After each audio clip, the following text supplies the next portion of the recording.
પટેલ અને આજે હું બનાવવાની છું સૂજીનો ઉપમા, જે તમે સવારે બ્રેકફાસ્ટમાં અને રાતે તમે ડિનરમાં પણ ખાઈ શકો છો, જે પચવામાં ખૂબ જ ઈઝી છે અને તમે 15 મિનિટમાં જ બની જાય છે। તો ચલો આપણે શરૂ કરીએ। તો આવો આપણે ઇન્ગ્રેડિયન્ટ્સ જોઈએ। તો મેં 2 વાડકી સૂજી લીધો છે, છાશ છે, તેલ છે, આ ઝીણા મેં ટામેટા કરેલા છે, આ ચણાની દાળ અને અડદની દાળને મેં 4 થી 5 કલાક પહેલા પલાળી રાખી હતી, આ લાલ મરચા છે સૂકા, આ 3 થી 4 લીલા મરચા લીધા છે જેને મેં સમારી લીધા છે, કોથમીર છે અને 1 ડુંગળી મેં સમારી છે ઝીણી, મીઠો લીમડો લીધો છે, ડ્રાયફ્રૂટમાં મેં દ્રાક્ષ લીધી છે, બદામ છે અને કાજુ,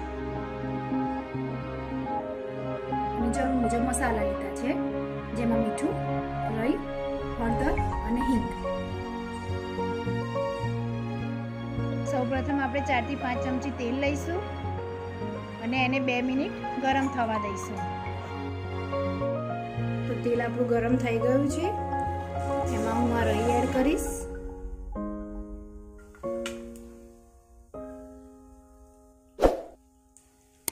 રાઈ ફૂટે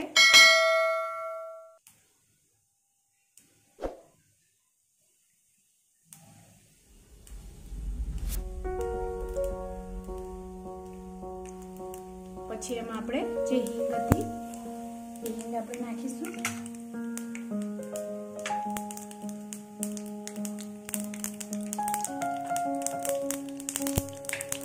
હવે આપણે જે સૂકા લાલ મરચા લીધા હતા એને થોડા સાતળી લઈશું,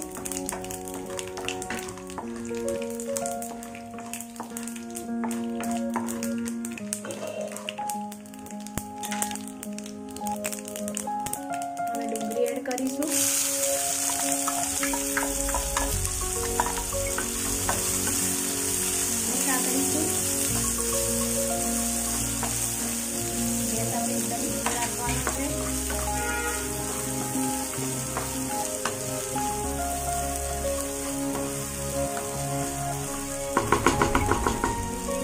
સાતળવા દઈશું,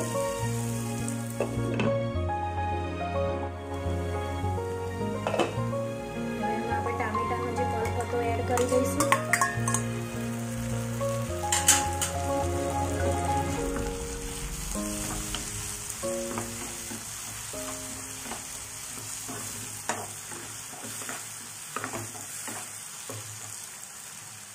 સાથે આપણે જે લીલા મરચા હતા એ પણ એડ કરી દઈશું,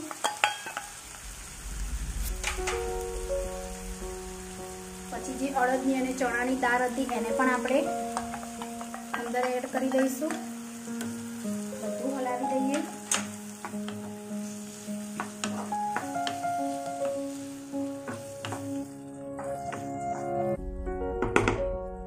હવે ડ્રાયફ્રૂટ પણ આપણે બદામ પણ એડ કરી દઈએ,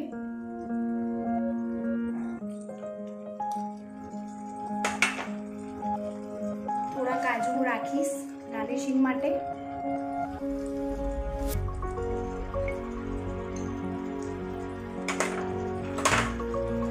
દ્રાક્ષ એડ કરી દઈશું,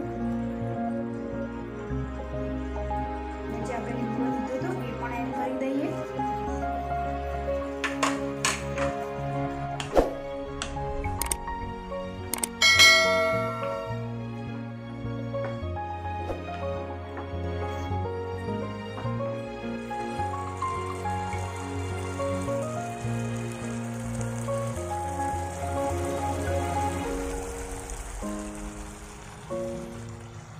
આપણે એક વખત હલાવી લઈએ,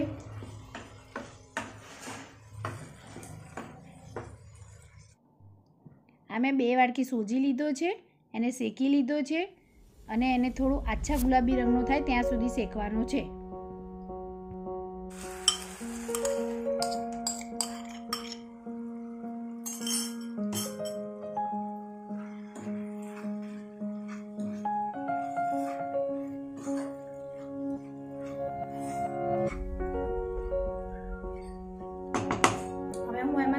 હળદર એડ કરી લઉં છું.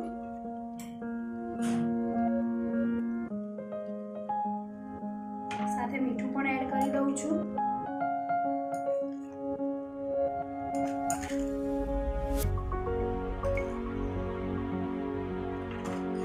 હવે આપણે જે છાશ લીધી હતી એ છાશ આમાં એડ કરવાની રહેશે.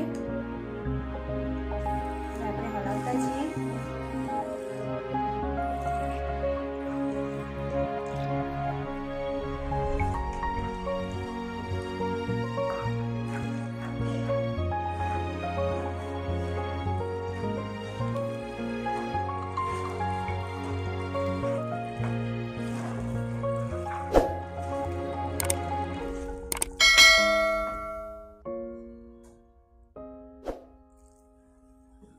એમાં હું થોડું પાણી એડ કરું છું.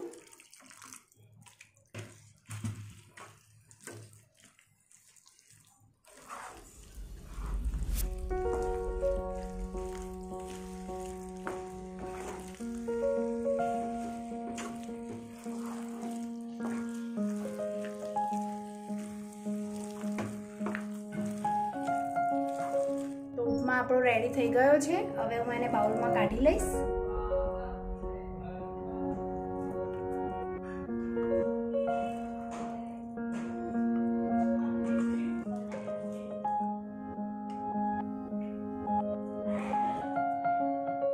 એક બાઉલમાં મેં લઈ લીધો છે.